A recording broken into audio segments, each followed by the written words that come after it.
ჩვენი სამშობლო არის ძალიან ძვირფასი. იმიტომ კი არა რომ ის ჩვენი გენეტიკური კოდია, მაგიტომაც, მაგრამ მარტო მაგიტო არა. საქართველოს პირველ რიგში იმიტომ არის ძვირფასი, რომ იქ ქრისტეა.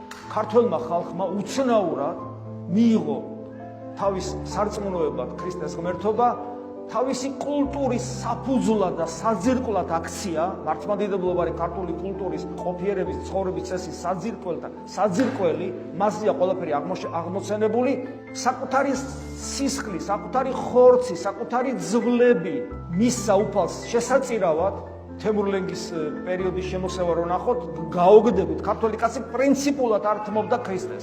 მილიონობით ადამიანი, მილიონობით შეიძლება უფრო არ ვიცი, მთელი უზარმაზარი რეგიონები გაამუსულმანა თემურლენგმა. ქართველებს ვერაფერი ვერ მოუხერხა, ერთხილივით იყო და ვერაფერი ვერ უკრა.